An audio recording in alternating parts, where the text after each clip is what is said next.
Dan semuanya kemudian dikulik satu persatu, termasuk juga oleh Snoek Horgronya yang diturunkan di Indonesia pada awal abad ke-19. Dia juga salah satu yang memberi masukan, yang kemudian mendatangkan imigran-imigran dari Yaman untuk diterjunkan ke Indonesia sebagai alat bandul politiknya kelompok-kelompok negara kolonial ketika itu. Dan kemudian diglorifikasi bahwa Indonesia ini adalah bagian dari protektorat Kekaisaran Utsmani. Sementara di sisi lain ada kelompok yang bernama Wali Songo, kemudian kita kenal ini, berusaha mengislamkan banyak orang di Indonesia. Jadi kalau ada yang bilang Habib Utsman ini dipengaruhi Snoek Hogron itu datang belakangan. Bukan dipengaruhi, tapi koleganya, kolega. Walaupun misalnya katakanlah Snoek Hogronnya ini datang belakangan, dijemputlah sama beliau, surat menyurat dulu. Memang ada murasalah, ada surat menyurat antara Habib Utsman dengan Snoek Hogron sebelum Snoek Hogron datang di Jakarta. Kalau Raja Aceh dulu, Sultan Aceh dulu, disurati sama Ratu Wilhelmina, suratnya dirobek, menolak kerjasama apapun alasannya. Pantang bagi kami untuk menerima perintah daripada penjajah. Pantang bagi kita untuk bekerja sama dengan penjajah. Itu Bung di Aceh, Bung. Di sisi lain, orang-orang kolonial mendeploy, mengerahkan berbagai kelompok misionaris sama seperti yang diterjunkan di India, yang kemudian menciptakan berbagai kelompok enklav-enklav perbedaan agama di India yang dilakukan oleh East India Company, dan di Indonesia dilakukan oleh VOC. Sama polanya. Habib Utsman selama menjabat jadi mufti tidak pernah terima gaji dari Belanda. Nah kemudian, saudara, begitu Snoek Hogron datang, saudara, Snoek Hogron ini yang mengusulkan kepada Belanda untuk menggaji Habib Utsman. Dukung terus channel ini dengan cara like, komen, dan subscribe agar mempersempit ruang gerak kelompok Ba'alawi dan pribumi terhindar dari doktrin sesat Ba'alawi. Mengapa mereka kemudian berusaha mengacak-acak kita dengan bandul politik yang disebut dengan the shifting strategy of global game ini? Ini yang kita alami hari ini. Akar-akar politik berideologi kekerasan inilah kemudian yang menjadi berbagai hantu kita hari ini. Dari berbagai kerentanan-kerentanan agama yang dijadikan sebagai tunggangan-tunggangan politik untuk mencapai tujuan kekuasaan. Siap serbu istana, siap serbu istana, siap ambil alih kekuasaan, takbir, siap berjihad, siap berjihad. Terciptanya Al-Qaeda, ISIS, dan berbagai organisasi teror di Indonesia, JI, JAD, JAK, JAT, JAS, MMI, MIT, MIB, NII, Khilafatul Muslimin. Ini semua karena punya cita-cita politik daulah khilafah. Kelompok FPI juga ingin menegakkan khilafah. Bahwa Al-Khilafah adalah bagian daripada ajaran Islam. Al-Khilafah sekali lagi adalah merupakan bagian daripada ajaran Islam. Jadi nggak mesti nunggu 20 tahun, nggak mesti nunggu 30 tahun, enggak. 2019, kalau kita bisa rebut secara konstitusional, maka tahun 2020 syariat Islam sudah bisa jalan di Indonesia. Siap bersatu? Siap. Siap bersaudara? Siap rebut Indonesia? Takbir. Yang mengatasnamakan Habib-Habib dan sebagainya. Dan ini kemudian memecah belah. Para habaib ini datang ke Indonesia dengan menggunakan basis dasarnya tasawuf, kerendah hatian, tapi hari ini gara-gara politik, para habaib juga berpolitik dan saling mencaci maki satu sama lain. Politik semua Pak yang merusak. Siap turunkan Jokoduk. Siap turunkan Jokoduk. Siap lengserkan Jokoduk. Takbir. Makanya kemudian pemecah belahan itu terjadi di sini. Semua bermain.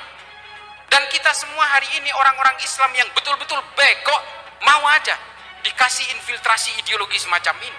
Mereka merasa ingin memberdayakan, ingin menjayakan Islam. Padahal mereka sedang dalam jebakan Batman. Kami adalah majikan kalian. Kami adalah pemilik bangsa. Kami adalah pemilik kedaulatan Indonesia. Bahwa semua agama mengalami kerentanan kekerasan-kekerasan yang berbasis radikal, ekstrim, dan teror ketika mereka terlibat dalam kepentingan-kepentingan politik. Pertentangan-pertentangan politik ini kemudian membuat orang-orang Eropa, kolonial Eropa, membuat satu kesimpulan bahwa semua kelompok agama ini harus dijadikan mesin-mesin politik sebagai alat untuk menghegemoni negara-negara jajahan. Lalu diutuslah 25 orang Eropa untuk berpura-pura menjadi Islam, berpura-pura menjadi Hindu, berpura-pura menjadi Buddha, untuk ingin tahu apa kelemahan Hindu, kelemahan Buddha, dan kelemahan Islam. Mulai kapan ngaku ahli sunnah wal jamaah ngajarkan benci sama habaib? Mulai kapan? Anda karena hanya kepentingan sesaat, Anda sudah fitnah habaib kemana-mana sekarang. Tanggung jawab nanti sama Rasulullah. Kami dan datuk-datuk kami tidak pernah mengajarkan kebencian kepada siapapun. Kami datang ke Indonesia bukan untuk menjajah kepada Anda, tapi kami dan datuk-datuk kami semuanya datang kepada Anda untuk mencetak ulama, kiai-kiai ada di Indonesia ini. Datuk kami adalah bukan makan harta Anda. Lihat bagaimana sekarang semuanya.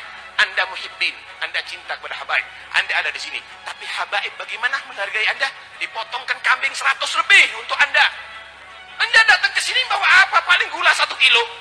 Ditemukanlah rahasia kelebihan dan kekurangan dari setiap agama ini. Islam terutama, kemudian dibuat satu kesimpulan bahwa orang Islam jangan sampai berkenalan dengan ilmu pengetahuan. Yang kedua, orang Islam diharuskan untuk diperkenalkan dengan cita-cita politik. Kalau orang Islam ini berkenalan dengan cita-cita politik, maka mereka akan saling tikam sesama orang Islam dan mereka akan saling bunuh sesama orang Islam. Mereka akan cenderung menghabisi siapapun yang berbeda dengan keimanannya. Siap korbankan nyawa demi habaib. Siap korbankan darah demi habaib. Siap korbankan nyawa demi habaib. Allahu Akbar. Siap berperang. Tidak peduli ancaman. Kita akan melawan sampai ajal. Saya ingatkan kepada semua umat Islam, siapkan senjatamu, siapkan senjatamu. Kalau besok ada panggilan jihad untuk menghabisi PKI yang ada di mana saja, siap tidak? Siap tidak? Takbir! Takbir! Sehingga akhirnya apa? Agama mengalami kerentanan untuk dipakai sebagai alat melegitimasi berbagai perjuangan-perjuangan politik untuk menguasai negara. Apakah di dalam Islam sejarah ini dimulai hari ini? Tidak. Sejak zaman Rasulullah sudah ada kelompok radikal yang diwakili oleh Zulhuwaisirah At-Tamimi. Berasal dari mana? Dari Najd. Dialah yang pertama kali marah kepada Nabi karena dianggap Nabi tidak adil ketika membagi ghanimah, harta rampasan perang. Lalu kemudian Nabi mengeluarkan perkataan, kelompok ini yang nanti kelak, kelompok ini akan seperti anak panah yang lepas dari busurnya, yang menjadi liar dan sulit dikontrol orang lain. Ketika dia membaca Al-Quran, dia hanya sampai tenggorokannya aja, tidak sampai kepada hatinya. Maka kalian para pejabat, kalian para pemerintah, cukup sudah kalian tindas kami, cukup sudah kalian tipu kami, cukup kalian bikin kami sengsara dengan berbagai macam hal dan perkara-perkara. Cukup sudah, jangan sampai kami mulai bertindak, jangan sampai kami mulai berdiri, jangan sampai kami mulai bangun.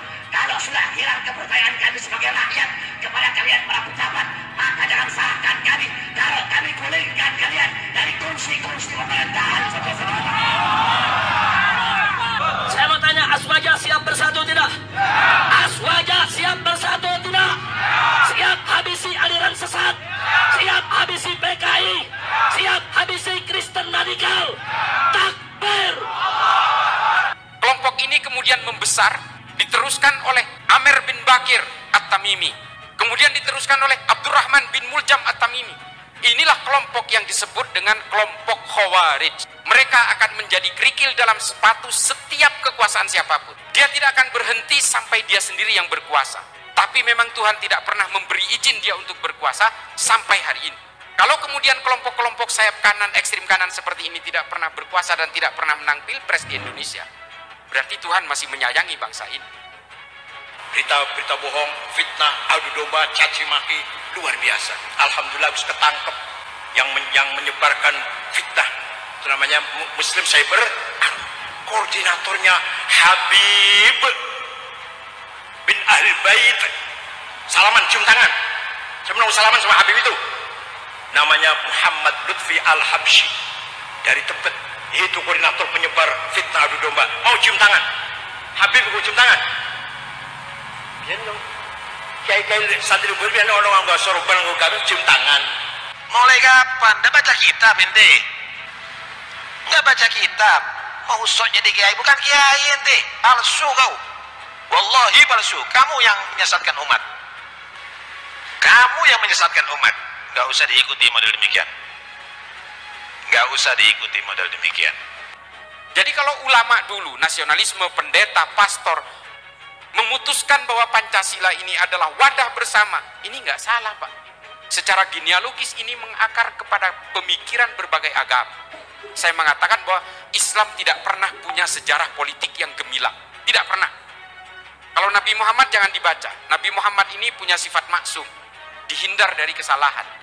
Tapi pasca kenabian, after the prophet era, umat Islam selalu gagal untuk mewujudkan mimpi-mimpi politik. Khulafaur Rasyidin gagal. Mengapa saya berani mengatakan gagal? 3, bahkan saya mengatakan 4 dari khalifah paling utama itu juga mati terbunuh. Kenapa? Habib Rizik, kami, saya berkali-kali dicoba untuk dibunuh, saudara-saudara. Berkali-kali percobaan pembunuhan, diracun, dipenjara, berkali-kali ingin dibunuh. Kenapa? Karena di dalam tubuh kami mengalir darah Rasulullah. Bani Umayyah, 6 dari khalifahnya mati diracun. Cucu Nabi mati diracun, Sayyidina Hasan. Sayyidina Husain dibantai di padang Karbala, dipenggal lehernya, ditusuk ke ujung pedang kepalanya, lalu diarak di jalanan di Damaskus dan kemudian ditepuk tangan. Kemudian setelah itu ditaruh kepalanya di baskom, dipersembahkan kepada Yazid bin Muawiyah, rajanya. Nah ini kenapa? Karena politik. Permusuhan Sunni dan Syiah bertahan sampai hari ini 1421 tahun. Karena apa? Karena politik. Persoalan politik, Pak, mengatasnamakan agama. Semua kejahatan akan terlihat terhormat. Yazid tidak pernah merasa salah. Abdurrahman bin Muljam At-Tamimi membunuh Sayyidina Ali, sepupunya Nabi, mantunya Nabi, tidak pernah merasa bersalah sampai dibakar hidup-hidup pun dia tidak menyesal. Karena dia merasa membunuh orang kafir. Anjing itu nurut, Pak. Dikasih belung, wah, dia seperti dikasih emas. Oh, diatrap. Disuruh ngelompat, disuruh menari. Anjing. Begitulah ulama-ulama yang sogoan tuh. Anjing. Woi anjing, woi babi, kenapa engkau zalimi rakyat? Woi anjing, woi babi, kenapa kau hina habaib? Dikasih sedikit ngelompat dia. Wah, dia merasa hebat. Kasih sekian melihat, wah, sudah. Anjing piaraan tuh. Biadab, kurang ajar. Ada kori anjing itu. Sampai dianjing-anjingkan itu kori.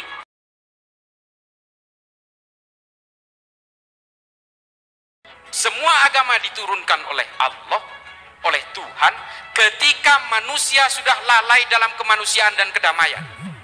Coba lihat sejarahnya. Nabi Muhammad juga mendobrak jahiliyah. Ketika orang lahir perempuan langsung dimatikan, dibunuh dan dikubur hidup-hidup. Kelompok ini sebenarnya adalah korban dari infiltrasi ideologi yang semacam ini. Korban dari tafsir-tafsir yang kemudian disalahartikan. Ayatnya satu, Pak, tapi tafsirnya bisa ribuan. Anda lihat sekarang syarifah yang tidak taat kepada Rasulullah, membuka aurat, sekarang sudah digandeng dengan orang lain. Tubuhnya yang dari daging Rasulullah, dari Fatimah Zahra, sekarang sudah dinikmati orang lain. Mereka tidak segan lagi, mereka tidak malu lagi, bahkan mereka bangga dengan kerusakannya. Masihkah kita masih belum sadar, ayyuhal habaib? Masihkah kerusakan ini kita biarkan dan sampai menimpa keluarga kita nantinya? Kita yang hidup ngeri, kita yang hidup merasa khawatir. Wakif Muhammad bin Abdullah fi barzakhin, wakif Fatimah Zahra. Bahwa akar genealogi semua kekerasan yang mengatasnamakan agama ini berawal dari kepentingan-kepentingan politisasi agama. Kalau jenengan mau menasihati silakan. Tapi jenengan gesturnya kayak gitu terserah kayak nggak kayak gitu terserah kayak nggak